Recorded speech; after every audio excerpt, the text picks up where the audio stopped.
Assalamualaikum warahmatullahi wabarakatuh. Hai Sobat Kalin. Selamat datang di podcast 1 SKS Siniar Kala Institute.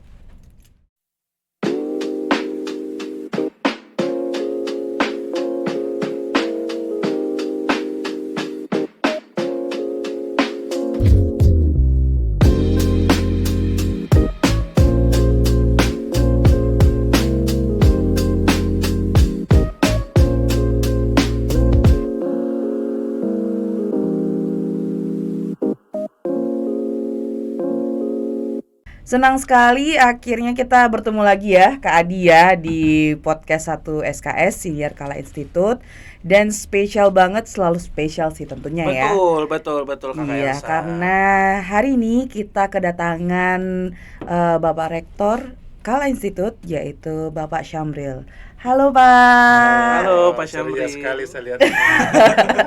Selalu Pak harus. Harus selalu ceria dong Pak. Tapi gimana kabarnya dulu nih Pak Alhamdulillah Syamril? baik. Alhamdulillah ya.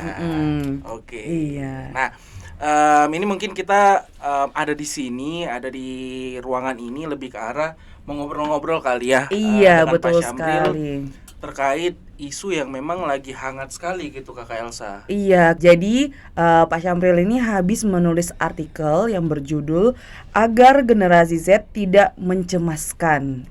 Gimana tuh Kak Adi? Kayaknya seru ya kayak ini bahasanya. Nah, ini sebenarnya kalau kita ngobrolin soal Gen Z, generasi Z, Pak Syamril ya sama Kakak Elsa, ini mungkin jadi isu yang hangat karena kita bisa kita ketahui kalau misalnya saat ini generasi Z itu mendominasi saat ini di kependudukan kita gitu. Iya, ya. apalagi di perkantoran sekarang rata-rata Gen Z ya Pak ya. Betul. Iya, betul. Dan ini yang lagi happeningnya banyak sekali generasi Z yang justru memilih untuk menganggur. Mungkin dari Pak Syamril dulu pandangannya kali ya Kak Elsa ya.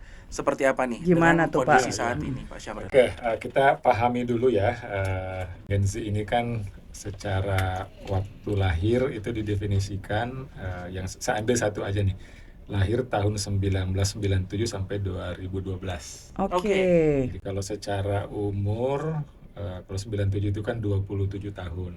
Jadi memang sudah banyak yang lulus. Iya, betul. Nah, kalau yang paling bawah kan 12 tahun itu lulus SD. Gitu. Nah, kalau di dunia kerja mereka boleh masuk meskipun memang kalau dominan keseluruhannya baru 20% dari total usia produktif. Ya, tapi masih banyak di Gen Y ya. Oke. Nah, tapi lama kelamaan akan mendominasi. Meskipun kan ini terus naik nih ya, yang masih banyak yang ada di rentang mahasiswa sama SMA sama SMP. Betul. Itu yang kita lihat.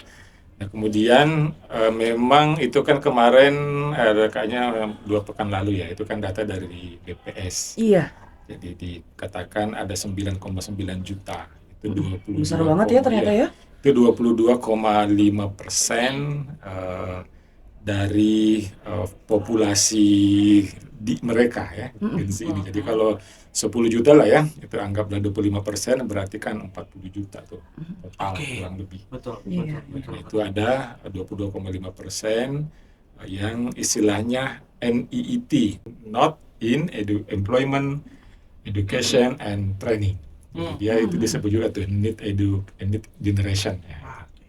Oke. Nah, ini mungkin yang jadi mungkin dari Pak Syamril juga tadi menyebutkan kalau sekarang memang masih didominasi usia produktif ya Kakak Elsa ya. Itu lebih ke arah Gen Y, milenial, tapi pasti setiap tahunnya itu akan terus-menerus beregenerasi, strukturisasinya akan berubah lagi. Jadi impian kita 2045 Indonesia emas takutnya nanti akan menjadi Indonesia cemas. Apakah akan terjadi seperti itu atau bagaimana kira-kira kalau? Nah, itu memang yang dikhawatirkan. Jadi pada saat anak-anak muda ini tidak bisa produktif ya, tidak kompetitif, itu akan menjadi beban negara atau beban keluarga. Ya kan bisa dibayangkan ya, misalnya 10 juta tuh yang menganggur ini. Kalau 10 juta ini anggaplah mereka tiap bulan harusnya menghasilkan 2 juta aja sebulan. Kali 10 juta berapa tuh sebulan itu? Ya lumayan. 20 triliun. Iya, lumayan Besar kan? 20. Nah, ini kan itu hanya itu dilihat dari sisi materi. Tapi kan dari sisi mental juga itu bisa jadi problem. Oke. Ya, pada saat misalnya orang tidak punya aktivitas, nah dia mungkin merasa useless ya. Itu kan akan berpengaruh ke mentalnya itu, mental health-nya akan problem itu. Dia merasa hidupnya kurang bermakna, ya. Kok saya nggak hidup sama tidak hidup sama aja, bisa bahaya tuh. Bunuh diri aja deh, kan bisa aja kan seperti itu. Nah, cuman yang saya perhatikan ya si Gen Z ini ya, bukannya membandingkan ya Pak, cuman yang sering saya lihat mereka tuh kayak proud gitu loh Pak dengan oh nggak apa-apa kok aku nganggur masih ataupun aku punya kerjaan yang lain gitu. Padahal kan juga terus terang aja cari kerja susah ya Pak ya gitu. Jadi ya hal-hal seperti itu yang menurut saya kayak kok mereka tuh dengan santainya aja gitu. Kalau menurut Bapak gimana nih? Iya, santainya itu salah satu faktor karena Gen Z ini biasanya orang tuanya yang santai ini mungkin orang tuanya mapan. Jadi dia tidak ada sesuatu yang memaksa, tanda petik ya, memaksa. Kan mungkin beda dengan generasi orang tuanya dulu pada saat hidup di zaman susah, ya. Mungkin makannya terbatas, penghasilan kakeknya mereka itu terbatas. Jadi mau tidak mau kita dulu ya yang mungkin yang Gen X itu berpikirnya bagaimana bisa cepat mandiri, bisa menghidupi diri sendiri. Nah, kalau yang ini kan santai aja, kalau saya mau beli handphone tinggal minta sama papa. Kalau soal mau makan tinggal ada mama ya, di rumah ada makanan lengkap, nggak mungkin saya lapar. Nah, kalau yang dulu kan susah gitu. Berarti ada juga pengaruh dari keluarga juga ya Pak ya, sangat berpengaruh juga ya. Nah, itu nanti jadi gini, nanti kita bisa lihat sebenarnya kan ada 2 aspek ya kalau mau dicermati. Ada ke kompetensi, ada ke karakter. Iya. Nah, dua ini yang selalu minimal ya di samping faktor lain. Jadi kan sebenarnya Gen Z ini karena mereka digital native ya. Jadi mereka lahir, mereka penduduk asli era digital. Nah, kalau kayak saya kan imigran. Ya, imigran dulu masih mengalami mesin ketik. Iya, analog ya Pak ya. Kalau mereka kan lahir sudah digital. Ya, internet sudah sangat canggih sekali. Nah, sebenarnya gitu. secara kompetensi bisa jadi ya mereka punya digitalnya itu bagus, ya karena tadi itu. Nah, cuma mungkin bisa jadi ada sedikit faktor di karakter. Jadi adaptability-nya, kemudian tough ya, ketangguhannya, Iya, tahan bantingnya ya Pak ya. tahan banting, keberanian mencoba atau mungkin berani gagal ya, itu kan juga penting tuh ya. Jadi itu yang mungkin kurang terlatih ya, ketangguhannya itu. Oke. Tapi mungkin ini lebih jadi menarik sih Pak Syamril ya. Kalau misalnya apakah kejadian ini, isu-isu ini terjadi, apakah ada kaitannya dengan pandemi kemarin, terus efek dari seperti yang kita ketahui sebenarnya kalau kita ngobrol soal generasi ya Kakak Elsa, Pak Syamril mohon izin, generasi milenial bahkan generasi-generasi sebelumnya kan juga mengalami yang seperti ini. Maksudnya kayak perbandingan pola pikir antara generasi lama dan beda itu pendekatannya akan berbeda tentunya. Iya. Seperti itu. Nah, apakah ini berpengaruh besar di saat kemarin pandemi semua serba online, semua serba digital, semua orang serba maunya cepat seperti itu atau seperti apa mungkin dari atau ini udah jalannya memang seperti itu ya Pak? Sebenarnya kan serba cepat itu dari lama. Pandemi kemarin mempercepat aja. Iya, betul. Nah, tapi yang mungkin perlu dicermati, saya lagi membuat lagi tulisannya hari ini, ke pola asuh sebenarnya. Oke, pola asuh keluarga yang membentuk generasi Z ini relatif ya, enggak bisa juga dijustifikasi, relatif kurang tangguh, kurang berani, kurang disiplin. Nah, itu yang nampak kenapa sih mereka misalnya susah masuk ke dunia kerja. Salah satunya mereka tidak terlalu suka diatur. Ya. Kemudian mereka sudah masuk dunia kerja, kadang dia lihat kondisi tidak sesuai dengan ekspektasinya, langsung kabur. Resign gitu ya, Pak. Resign. Terlalu banyak tuntutan kerja, Ya, langsung jadi kaget. maunya istilahnya kan memang mereka flexi time itu kan biasa ya. Nah, mungkin dunia kerja belum siap semuanya. Di Indonesia itu kayaknya baru 30% yang bisa memfasilitasi itu. Tapi sebenarnya mereka itu kan dunia kerja formal. Iya. Nah, kerja informal itu kan banyak ya, atau non formal banyak. Itu kan Gen Z juga, saya bukan nganggur kok, saya jualan nih di online nih. Itu nggak masalah sebenarnya, artinya dia bisa tetap produktif ya.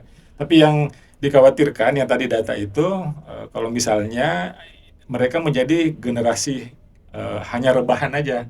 Jadi waktu habis main games ya, makan, main games lagi, tidur ya, begitulah. Jadi akhirnya kan sayang sekali ya hidup tidak bermakna, tidak bermanfaat ya. Nah, itu ya. Tapi ada juga sih yang maksudnya yang Gen Z yang betul-betul maksudnya kayak oh ya aku harus kerja keras kok, aku harus survive di dalam ini karena kan memang kebutuhan gitu. Cuman ya memang besar juga ya Pak yang akhirnya memilih oh ya nggak apa-apa lah kalau kan orang tua juga mohon maaf kaya gitu. Jadi kayak gini, jadi ya udah nggak usah dikhawatirkan gitu loh. Jadi ya itu yang kadang sedikit disayangkan sih dari Gen Z ya Pak ya. Iya. Oke. Tapi mungkin kalau dari Pak Syamril sendiri melihat bagaimana pendekatan yang baik sebagai orang tua, mungkin Pak Syamril juga turut serta melihat anak-anak Gen Z ini kita bisa bilangnya tidak bisa dikerasi. Nah, pendekatan seperti apa yang sebaiknya dilakukan betul untuk orang tua nih, misalnya yang pendekatannya seperti apa di dalam dunia kerja dan lain sebagainya, manajer ke bawahan dan lain sebagainya, itu kan juga penting seperti itu ya Pak ya. Ya, jadi ini bisa dilihat dari yang disebut pola asuh. Jadi itu juga sebenarnya bisa juga dibawa ke pola kerja atasan bawahan. Itu ada 4 jenis pola asuh kalau kita mau kaji. Ada pola asuh yang permisif. Ya terserah kamu deh, semua dikasih ya. Kamu yang putuskan, kamu yang diikuti. Ya, nah biasanya kan itu permisif ini kalau bahasa lainnya memanjakan. Ya, memanjakan. Terus yang kedua ada pola asuh yang berseberangannya ya, otoriter. Jadi semua orang tua yang ngatur. Pokoknya kamu yang sampai dipilihin, kamu sekolah di sini, kamu nikah, orang tua semua yang ngatur. Ya, itu otoriter ya. Jadi saya lebih tahu dari kamu ya orang tua. Kayak langsung kerasa ya. Pokoknya gitu ya. Iya, oke. Nah, ada satu lagi pola asuh yang disebut dia menelantarkan, membiarkan. Jadi ini biasanya sih bisa amati ya di keluarga atau masyarakat yang kasihan, yang ekonomi rendah ya, bawah, yang orang tuanya juga udah stres dengan kehidupannya, anaknya udahlah terserah kamu deh mau kemana, pulang tidak pulang nggak dicari gitu ya. Betul. Nah tentu kan ini janganlah. Nah yang pas sebenarnya yang mana? Ada yang bukan otoriter, bukan juga permisif, bukan juga yang tadi menelantar, itu namanya otoritatif, demokratis ya, otoritatif. Jadi maksudnya gini, otoritatif itu anak dikasih peran juga, ya, tidak juga langsung dipaksakan oleh orang tua. Jadi dikasih peran, diajak dialog, ngobrol. Jadi misalnya kayak saya anak saya Gen Z semua ini. PR banget juga ya Pak ya. Sampai anak saya yang keempat itu ya, dia mau sekolah saya nggak paksakan, saya kasih input, saya kasih masukan ke dia. Bagaimana saya pikirkan ya Bam ya, anak saya namanya Ibam, pikirkan ya ini pertimbangannya gini. Jadi otoritatif tuh. Jadi kita kalau sama otoriter kan pokoknya ya kamu harus misalnya. Tapi kalau misalnya, tapi saya juga tidak mau langsung mengikuti pola pikir maunya dia yang mungkin ya karena belum dewasa, mungkin dia cenderung ingin yang mudah, yang berpikir jangka pendek. Ya kita akhirnya ya kita dialog jadi antara otoriter sama permisif tadi. Ini saya lagi proses dialog sama anak saya. Sampai tadi malam belum ada kesepakatan ya, nggak apa-apa, saya nggak boleh memaksakan. Iya, betul. Oke, Bang, pikirkan lagi, ini datanya. Sampai dia nanti memutuskan. Jadi itu namanya otoritatif. Terus yang kedua, jadi gini, itu ada zona ya, ada zona nyaman, zona resiko, zona bahaya. Oke. Nah itu juga tuh. Kalau yang permisif itu cenderung pola asuhnya itu di zona nyaman. Oke. Jadi semua difasilitasi. Saya mau ini, saya mau kasih, Benar. saya mau kasih. Dimanjakan gitu ya. Dimanjakan. Ya, Zona semua nyaman. gampang Anak, ya Pak ya. pokoknya kasihan sama anak. Ya, kadang juga saya sayang sama anak saya, tapi sebenarnya kalau sayang sih harus berpikir jangka panjang. Oke. Ya, kalau kasihan kan jangka pendek ya. Ya. Nanti jatuh, ditolong. Padahal kalau jatuh nggak masalah selama membuat dia kuat. Betul. Ya. Betul. Nah, ini zona nyaman. Ini biasanya tadi saya katakan kasihan. Nah, jangan di sini kalau mau membuat kuat, itu akan membuat lemah kalau terlalu banyak di zona nyaman. Coba pindah ke zona resiko, tapi jangan juga bahaya ya. Oke. Kalau bahaya itu kejam kalau menurut saya. Jadi misalnya Di tengah-tengah ya Pak ya. tadi dibiarin anaknya mau sehat mau sakit terserah gitu ya, itu namanya kejam, itu zona bahaya. Tapi di tengah-tengah resiko bahwa tetap ada gagal atau berhasilnya, tapi masih bisa dimitigasi. Nah, ini saya sebut kalau tadi kasihan, ini sedikit tega. Oke. Ya kita coba sedikit tega. Misalnya gini ya, saya punya pengalaman tuh di anak saya. Dia mau ke Bandung misalnya ya. Oke. Kan kalau mau nyaman, saya temani, ya. Saya antar ke bandara, saya ikut naik pesawat sampai di Bandung. Nah itu kan nyaman. Yeah. Nah, saya tantang dia, kamu berani nggak pergi sendiri? Ya. Dia mau. Ya, dia sudah berhasil tuh ya, dia coba masuk ke bandara. Tapi sebelumnya kan sudah pernah ikut sama saya ya. Iya. Sudah pernah ikut sama saya. Jadi istilahnya I do you see, dia sudah lihat saya. Oh begini ya kalau naik pesawat. Nah setelah itu kamu mau nggak sendirian? Kamu sudah lihat kan seperti apa caranya? Mau? Nah, dia coba. Oke, kita kasih. Dia coba, berhasil sampai kok. Nah, terus saya tantang lagi, mau nggak ke Bandung lewat Surabaya? Nanti naik kereta api. Oke, naik level ya. Menarik kan? Oke, menarik. Ke Surabaya, nanti di Surabaya kamu naik kereta api baru sampai Bandung. Dia mau coba, berhasil juga. Artinya kan kalau saya berpikirnya tidak tega ya, saya kasihan istilahnya ya, nggak akan saya. Tapi kan tetap dimitigasi. Iya. Oke, di Surabaya dia belum pernah. Oke, wih ada teman kamu di Surabaya dulu, tetangga waktu kecil, hubungi. Nah dia hubungi. Ya, janjian lah dia, dijemput ya sampai nanti nanti sampai dibawa ke stasiun kereta api. Dia belum pernah naik kereta api nih. Bagaimana cara masuk ke kereta api ya, ambil tiketnya, diajari sama temennya. Nah, akhirnya dia naik, bisa kok nyampe. Jadi kita tinggal monitor di mana sekarang. Iya, di mana? Oh, posisi di mana gitu ya, betul. Betul. Jadi itu saya kira zona resiko tuh ya. Nah, itu salah satu tuh ya cara. Nah, itu banyak kok saya kira, misalnya ya misalnya gini, dia mau beli sesuatu. Kalau yang kasihan kan langsung dibelikan. Nah, kalau misalnya yang resiko, nah dia harus mencapai apa dulu. Oke, kalau kamu bisa kalau kamu bisa hafal juz 30. Ya Al-Qur'an. Oke, kau kasih ini. Ada rewardnya. Ada reward. Okay. Atau kau nabung ya. Nabung. Kalau tabunganmu sekian, nanti papa tambah. Nah, kan itu juga kan bisa tuh. Jadi ada sesuatu, ada perjuangan yang dia lalui dulu. Nah, itu tadi ya akan membuat tangguh dan juga berani. Dua itu minimal tuh di belajar ngambil resiko juga ya Pak ya. Iya harus berani tuh, ya. Betul. Ya. Berani. Jadi dia tangguh. Oh iya ya gini ya. Tiba-tiba ada kejadian kemarin baru tuh. Jadi ternyata dia selama ini belum pernah anak saya ini ya, belum pernah dia naik travel dari Jakarta ke Bandung. Oke. Sebelumnya langsung ke Bandung. Kita nggak tahu. Wah, ini kemana ini? Oke, kamu ke kiri terus aja ke sana cari ya, ada di sana travel dia dapat. Terus, oke, kamu cari aja, nanti tanya ya, gitu kan. Jadi Jadi pada saat dia menghadapi hal baru dia nggak panik. Iya, itu betul. Supaya dia nggak panik juga dan kayak jadinya belajar hal baru juga. Iya, Iya. dia sebenarnya gini ya. Sebenarnya kalau kita dulu ingat masa kecil kan, kalau kita dikasih seperti itu kita tertantang loh, senang gitu. Senang Jujur- banget sih, Pak. jujur Iya. senang, jujur senang. Kan kayak game saja kan dikasih level-level. Iya. Nah, cuma kadang orang tua yang nggak orang tua yang nggak tega tadi saya bilang. Oke. Nggak tega aja gitu ya orang tua. Ya, Mungkin nanti karena banyak terlalu sayang kali ya dengan anaknya gitu ya. Iya. Tapi ibarat katanya apapun yang berlebihan itu kurang baik juga gitu ya. Walaupun betul. misalnya berlebihan gula pun itu kemanisan, itu kurang baik juga. Sakit gitu. nanti ya. Tapi sebentar, hati-hati. Sayang sama kasihan beda. Oke. Kalau kasihan itu misalnya gini ya, mas anak TK minta handphone, nangis, kasihan, kasih aja deh gitu ya. Ya.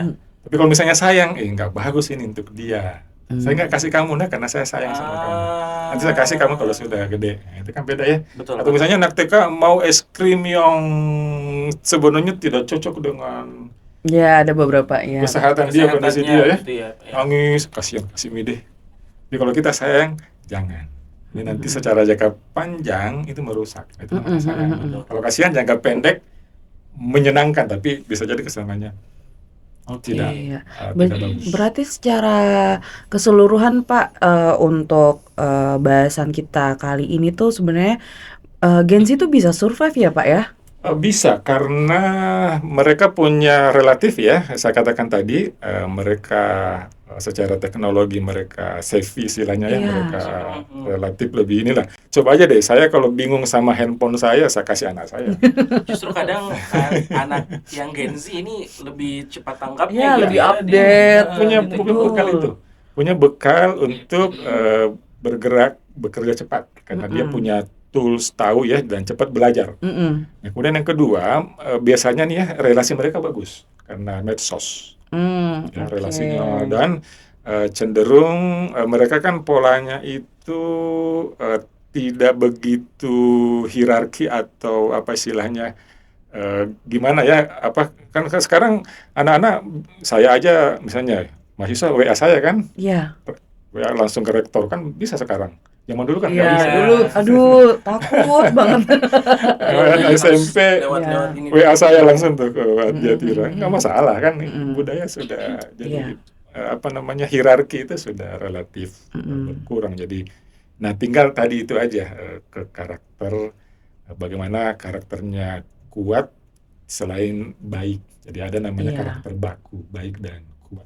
Oke, berarti biar tahan banting juga. Ya, Biar berani mengambil resiko Iya. tadi. Terus sopan santun juga Iya. mungkin ya Pak ya, Iya. harus ya. Attitude sih sebenarnya. Iya. Salah satu yang ya penting. itu juga yang memang makanya tadi saya bilang baik dan kuat. Jadi secara kuat minimal 3 ya, dia berani, disiplin dan tangguh.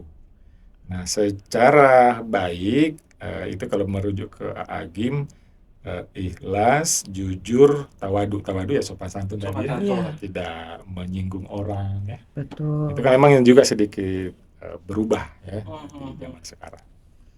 Oke. Berarti kalau kita tarik kesimpulan kali ya Kakak Elsa ya. Berarti peran untuk pola asuh ini berpengaruh sekali gitu ya Pak ya.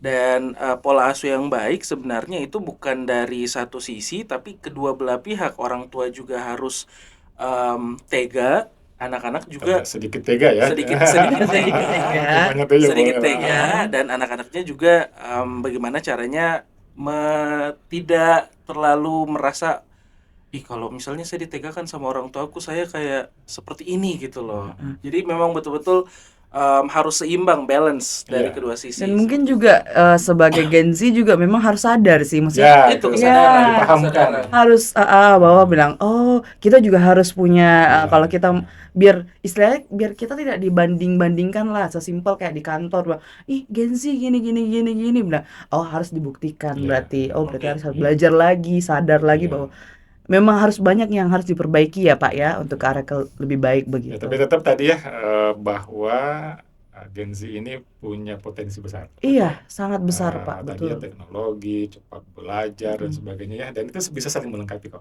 Iya, Jadi kan betul. biasanya Gen X-nya lebih tough ya. Nah ini udahlah jadi saling Dan juga mungkin harus saling akur ya antara ya generasi ya Pak ya. saling memahami ya. Iya, itu ya. Saling memahami. Karena memang kalau kita ngomong soal generasi kan memang agak susah gitu ya, karena kan masing-masing punya perjalanannya masing-masing berbeda Mm-mm, gitu ya Iya, Pak ya. jadi kenapa misalnya ya kayak saya nih ya Gen X, kenapa misalnya bisa tough ya? Ya saya merasakan dulu ibu saya masak telur itu telurnya cuma satu atau dua, anaknya 6. Itu telur itu dicampur sama kelapa parut. Iya, Biar baru banyak banget dibagi-bagi ya Pak digoreng. ya. Banyak. Jadi yang kita makan itu ini telur atau kelapa goreng ini misalnya. Kalau sekarang satu anak 2 telur ya, jadi kan Iya, 2 betul. telur 6 anak misalnya.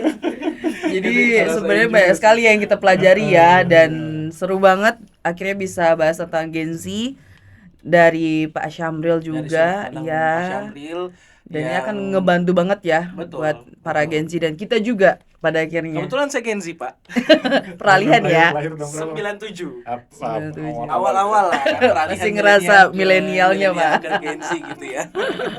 Saya milenial begitu. Kalau kriterianya yang tahun 80 tahun 97 ya. 97, Ya, masuk betul. lah, masuk. Jadi ya seru banget sih untuk pembahasan ini karena ini menurut saya pribadi juga gemes-gemes gimana gitu loh Pak sama Gen Z. Cuman belajar dari sini, belajar dari podcast ini, memang kita juga harus saling mengerti pada akhirnya Iya, begitu. Terus juga ya semoga Gen Z juga bisa betul-betul sadar bahwa Sadar gitu hal ya. ini penting juga buat mereka untuk kebaikan ke depannya Ya, begitu. sadar ini penting ya. Kemarin juga tuh pas saya buat tulisan itu ada temen yang japri dari Bogor. Ya. Oke. Yang harus dibuat juga itu bagaimana Gen Z ini, tapi bukan cuma Gen Z, semua kita ini Iya. sadar kita diciptakan itu apa sih gitu loh. Mm-mm. Nah, itu penting tuh. Wah, kita kan orang aja kan ya manusia menciptakan sesuatu kan nggak mungkin tidak ada gunanya ya. Mm-mm. Nah, apalagi Allah Tuhan menciptakan manusia. Masa kita hidup tidak ada gunanya. Mm-mm. Itu aja sebenarnya. Jadi Iya. jangan nganggur, jangan diam. Ya. Betul. Berbuatlah. Berbuat karya gitu ya, Mm-mm. seperti itu. Oke.